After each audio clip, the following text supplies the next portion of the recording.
Hello दोस्तों, मेरा नाम है सिद्धार्थ सिन्हा और ये वीडियो आपको union bank of India promotion exam के ऊपर है। क्लर्क्स ऑफिसर की हम तैयारी कर रहे हैं और ये जो वीडियो डाउट क्लैरिफिकेशन के ऊपर है, जो हमारे मन में डाउट्स होती हैं उसको हम लोग दूर करने का प्रयास करेंगे यहाँ पे। ठीक है, सबसे पहला डाउट क्या होता है वो समझिए। बहुत लोग नहीं भी जानते होंगे, अगर आप शुरू से अंत तक वीडियो देखते हैं सब चीज़ समझ में आएगा। सबसे पहला डाउट क्या है? डाउट नंबर 1 है, जो एग्ज़ाम होता है आखिर कंडक्ट कौन करता है, लेता कौन है एग्ज़ाम। ठीक है, एक हो गया आपका यूनियन बैंक ऑफ इंडिया और दूसरा हो गया आईबीपीएस। तो union bank of India exam नहीं लेता है और आईबीपीएस आपका एग्जाम कंडक्ट करता है। आईबीपीएस बनाया ही इसीलिए गया है ताकि रिटर्न एग्जाम को कंडक्ट हो सके, ट्रांसपेरेंसी क्रिएट करने के लिए। ठीक है, ट्रांसपेरेंसी रह सके, इसलिए अब देखिएगा रिटर्न एग्जाम का वेटेज जो होता है बहुत ज़्यादा होता है। ठीक है, रिटर्न एग्जाम का जो वेटेज होता है बहुत ही हाई होता है। ठीक है, और एक नॉर्मल में बता रहा हूँ, अगर आप एग्जाम देंगे तो कहीं आपको दिखेगा कि 60% का वेटेज है, कहीं आपको दिखेगा 70% का वेटेज है, कहीं आपको दिखेगा फिर 80% तक का वेटेज होता है, depending on bank to bank. ठीक है, अब जिस बैंक में किस बैंक में आप काम कर रहे हैं वो मैटर करता है। ठीक है, एक एवरेज में बात कर रहा हूँ, रिटन एग्जाम का जो वेटेज है वो इतना परसेंट के रेंज में रहता है आउट ऑफ 100। यानी अगर किसी ने रिटन एग्जाम अच्छे से निकाला, यानी रिटन एग्जाम में उसने हाई स्कोर कर दिया, ठीक है, तो उसका आप बोल सकते हैं कि बहुत हाई चांसेस है कि वो सिलेक्शन हो जाए। उसका हाई चांसेस क्या है? सिलेक्शन पाने का। ये चीज आपको एकदम दिमाग के अंदर डाल लेनी होगी बातें। ठीक है, तो ये सारी चीजें थी जो आपको जानना जरूरी है। पहला चीज क्या हो, एग्जाम कौन लेता है? तो आईबीपीएस लेता है। ठीक है, रिटन एग्जाम में बहुत अच्छा वेटेज होता है, इसलिए रिटन एग्जाम ठोक बजा के नंबर लाएंगे तो आपको बहुत हाई चांसेस है कि आपको सिलेक्शन हो जाएगा। अच्छा, ये हो गया ये सारी बातें। अब हम आते हैं दूसरी बात।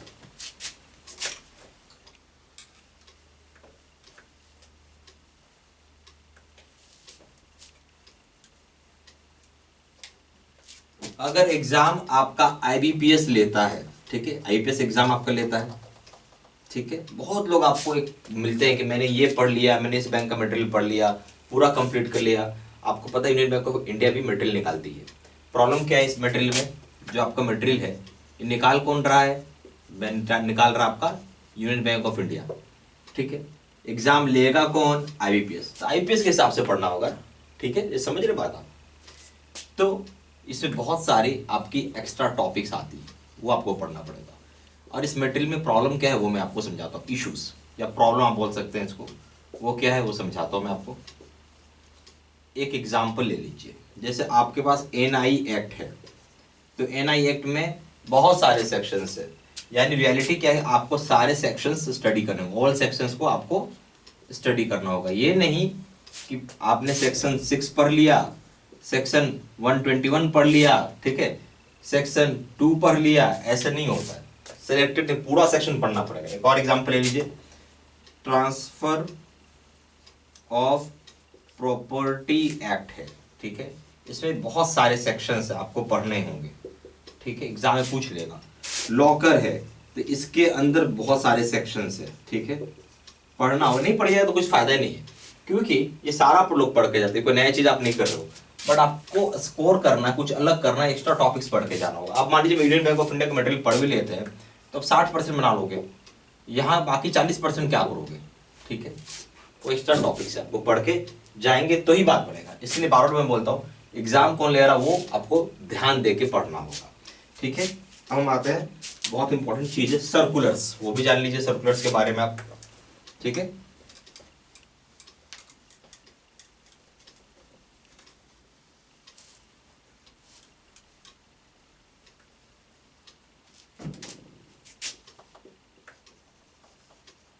तो सर्कुलर्स एक्चुअली क्या होता है? आईबीपीएस जो होता है वो आपसे नया पूछेगा सर्कुलर और पुराना भी सर्कुलर पूछेगा, यानी नया और पुराना दोनों सर्कुलर्स आपको पढ़ के जाना होगा आपको एग्जाम में।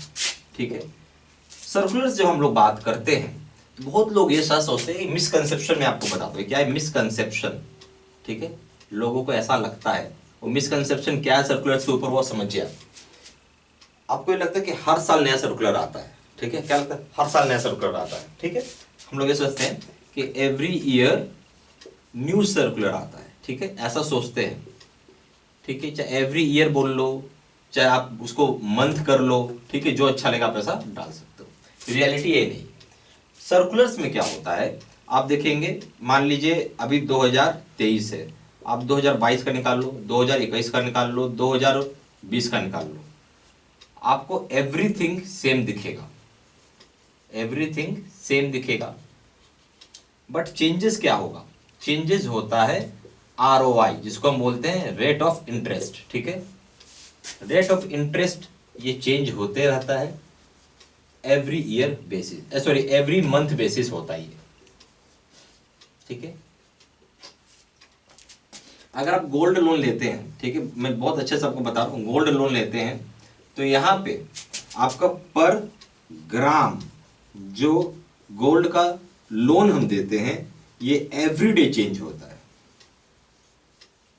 ठीक है, एवरीडे चेंज होता है, ये सारी चीजें चेंज होती है। बट क्या इतने चीजों में क्या चीज सेम रहता है, कोई भी साल 2020 21 22 से जो मर्जी ले लो आप, ठीक है, बट सेम रहता है रेस्ट ऑफ थिंग्स, सारी चीजें सेम रहती है। अब मैं इसको एग्जांपल से आपको समझाता हूं, समझिएगा। जैसे मान लीजिए आपने कार लोन लिया, ठीक है, अब इसमें एक शब्द आएगा मैक्सिमम लोन, तो वो हो जाएगा जितनी कैपेसिटी आप ले सकते हैं, यानी अनलिमिटेड आप बोल सकते हैं, ये मतलब पेइंग कैपेसिटी के ऊपर है। ठीक है, आपके पास पैसा कितना है, कितना कमाते हो, उसके ऊपर आपको हम लोन देंगे।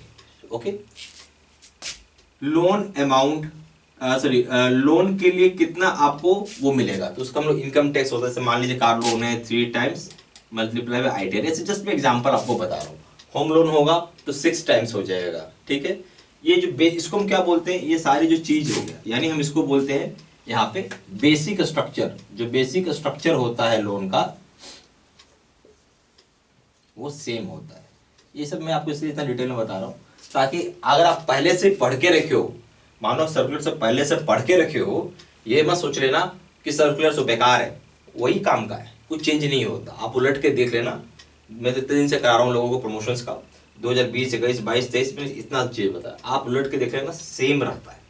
ठीक है, सेम रहता है, सिर्फ घबराइए नहीं कि पुराना नया, कुछ नहीं होता, सब कुछ सेम रहता है। आप उलट के देखो ना, आप उलट के तो देखो एक बार, सेम दिखेगा। ठीक है, ये सारी बातें हो गई। अब हम लोगों ने यहाँ पे क्या किया है, ठीक है, ये सारा डाउट मेरे समझ से आपका पूरा हम लोगों ने क्लैरिफाई कर दिया। आपका मेनली यही सब डाउट रहता है आपको मन में।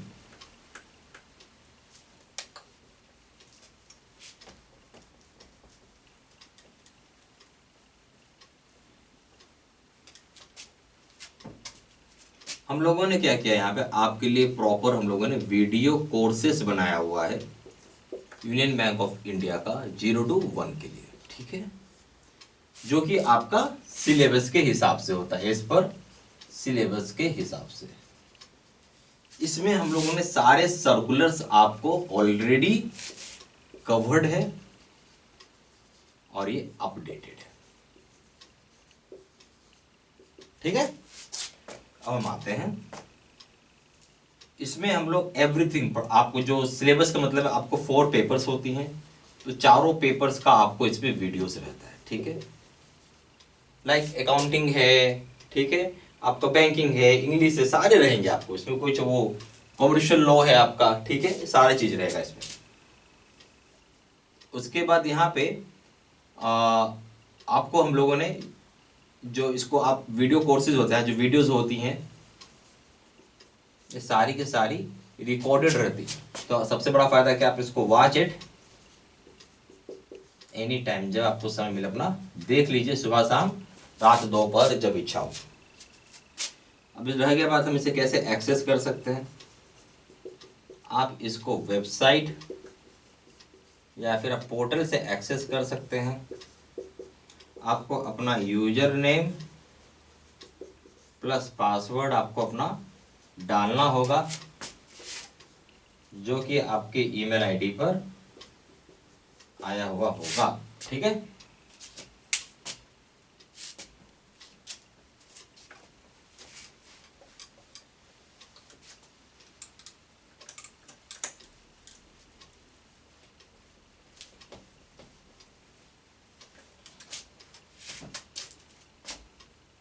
हम आते हैं कोर्स कंटेंट के ऊपर। सबसे पहला हो जाएगा आपका वीडियो लेक्चर कोर्स, दूसरा हो जाएगा सर्कुलर्स के वीडियोस, तीसरा हो जाएगा नोट्स पीडीएफ में, चौथा हो जाएगा क्वेश्चन आंसर डिस्कशन वीडियो, पांचवा हो जाएगा क्वेश्चन बैंक 3000 सेट का पीडीएफ में,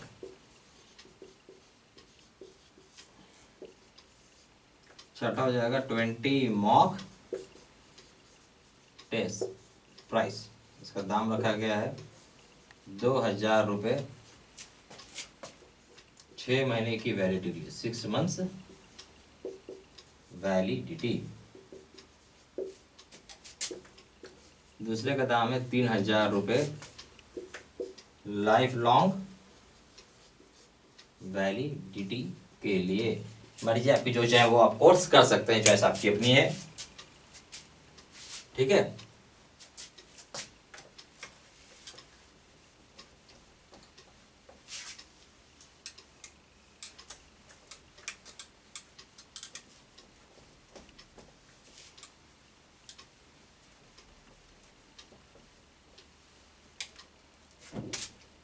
फिर भी कुछ डाउट हो तो उस संदर्भ में आप फोन करके पूछ सकते हैं।